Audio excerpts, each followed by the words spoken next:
going Midas on Ogre, is it straight up bad or sometimes good? Let's see what happens. Okay, here this is my build. I initially go to mana boots because mana boots is necessary. um, when you are in lane you can cast all your spell and you will run out of mana so quickly than any other heroes. So mana is the first thing. So I always prioritize mana boots first, then I go to the hand of Midas because other things are not so much important in the initial game. Then after I upgrade to hand of Midas, I go to Aether Lens because to cast and not die a lot of time. You can increase your range. So once you increase your range, you are good.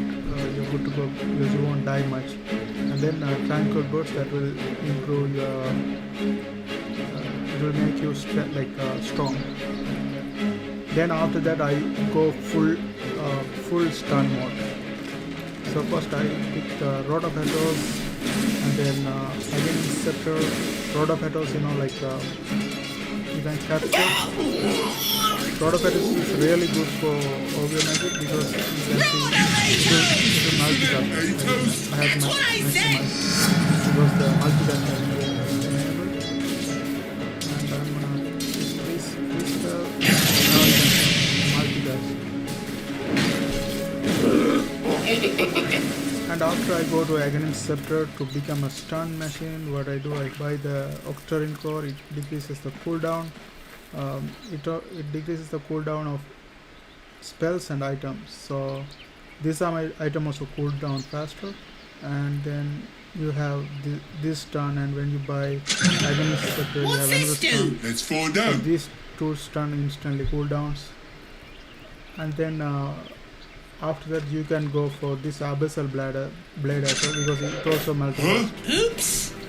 Let's look at this. Let me I'm through! going to put some enemy heroes. Is that a squirrel? Come on! Let's try to use Abyssal Blade. 3 of them stun. Let's go, doggy! So this one is really good. And then in my calendar, I first choose Ignite DPS because this one has the highest win rate. -1 second Fire Blast cooldown is not that much worth it because Fire Blast doesn't have much damage. This one has a lot of damage, and if you increase damage, it's gonna have some significant effect. And then 250 health instead of 80 damage. If you are carry, if you are playing a carry, melee carry, then plus 8 damage may be worth, but 250 health is really helpful. And then 30 strength or 25 bloodlust. This one has a lot of winning rate. If you go to Dota buff and see, people who choose this one has a lot of success rate. So I go with the bloodlust, and after that plus 245 blast damage. Again, people who pick this get a lot of damage. So this is my build, and always there's a problem that comes when you play as a POS5. When you are a mid hero offlane, you can play Ogre as a mid hero offlane and also offlane support, not safe lane carry, but other than that you can play all the four roles. But when it comes to POS5, everybody wonder whether I get a hand of Midas, it ruins the game or something like that. Let's see what people are talking about. So initially I wrote an article about Atos, and this guy was asking how do you manage to get that much gold to buy the Atos. I said I go mana boots, and then after that hand of Midas, and so many people are like opposed to that point. See, I have -4 watts because of this.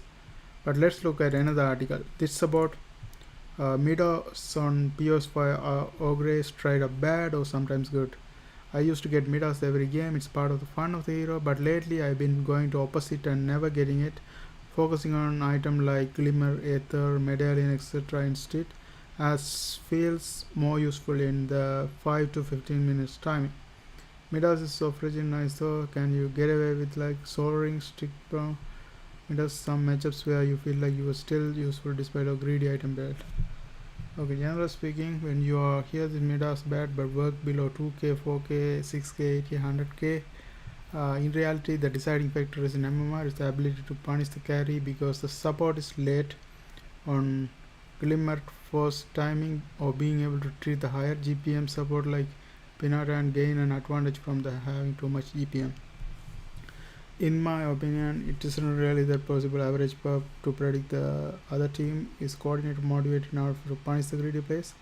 Draft can give you some hints and uh, well, all that said, it's a gamble to go Midas, but it's one that likely to pay off more often than not.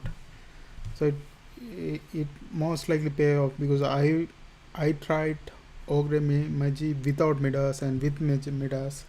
Like I am currently in Crusader rank.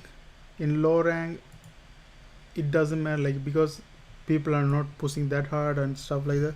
So if you get Midas, you will still get away and you will be performing real good, because most likely you will be even farming better than offlane heroes and some carry heroes. So you're very strong when you get it. So here it's a gamble, and on Ogre, you heard it, boys. Go Midas every game. And then let's look at some comments.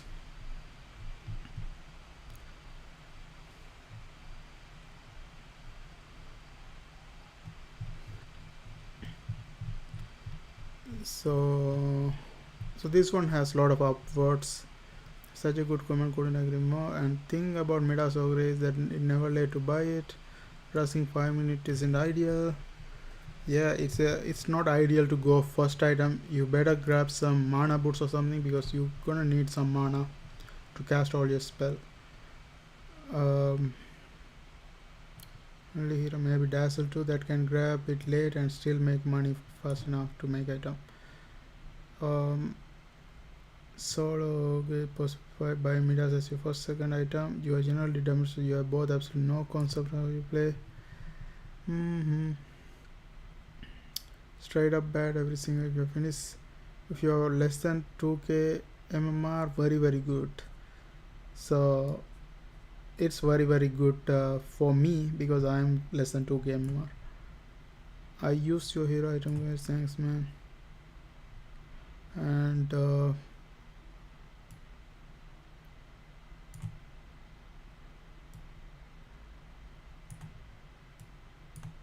ta, ta, ta, ta.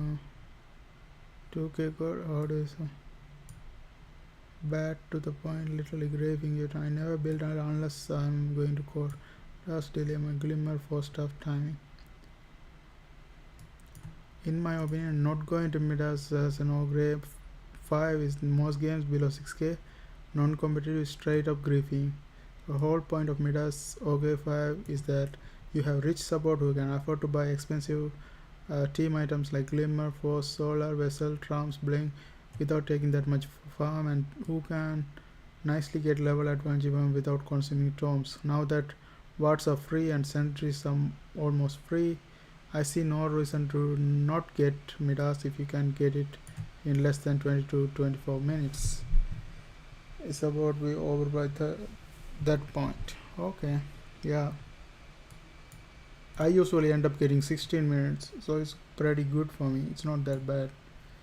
I think it's pretty good because you can itemize as the game goes on, and you aren't just limited to cheap items. Is how I can afford a Heaven Hellbard later. Let someone carry, but no one wants to carry it themselves. Okay. I think it's almost always a must buy, but never rush it. So earlier should buy after some cheap stats, Vans, Bracer, Archons to sustain yourself to your team.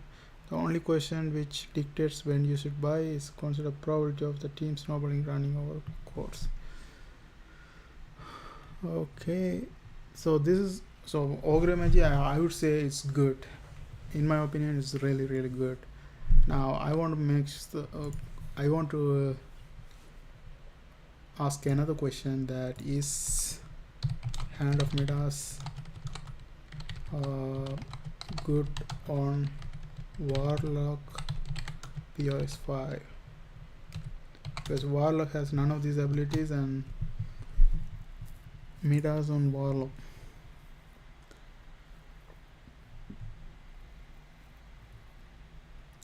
Before turns introduce Midas then rush ages then rush refresher. Even Midas a defense. So if you think we'll go long, your course will duty. Midas on Warlock, please don't miss the part where he is core, not the support.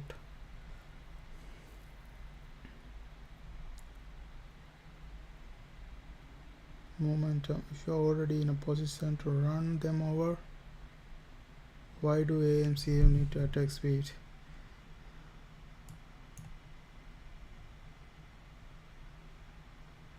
Flash from Adler. You can even wipe the entire waves of mega creeps with it, making Warlock one of the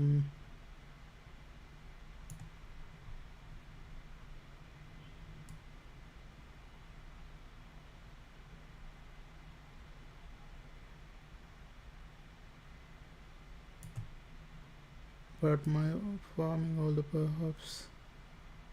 Okay, so in my opinion, like Warlock 20 level, there's a thing that when you are a Warlock, your middle tower is under attack. Warlock, Are we?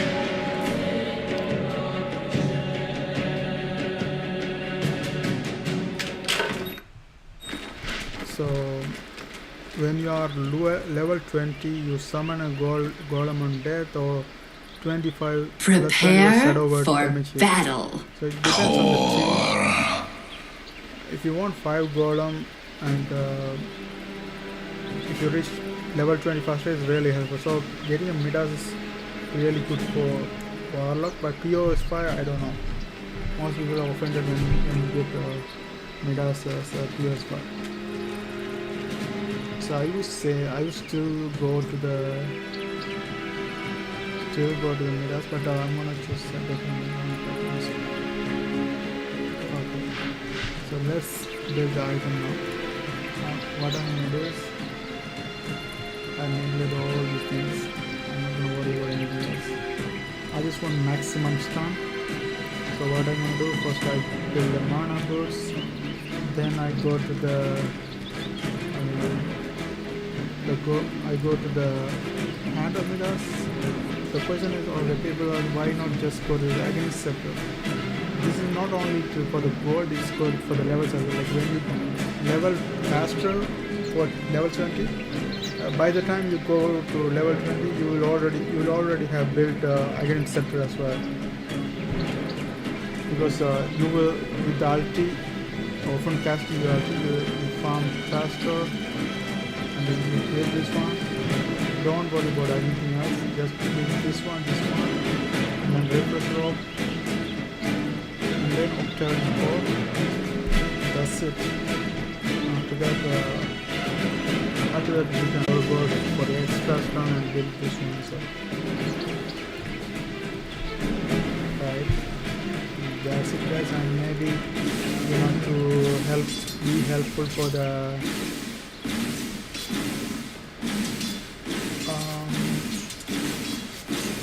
I would rather take this one instead of this one, because I want maximum stun. So I'm not worried about the golem standing and all the stuff. Like I would rather have the golem fallen. That's what my focus. So boots of travel increase your movement speed, so you can, let's say you're far away, you can move faster and cast this spell. Okay guys, that's it for this video. Thanks for watching. See you guys in the next video.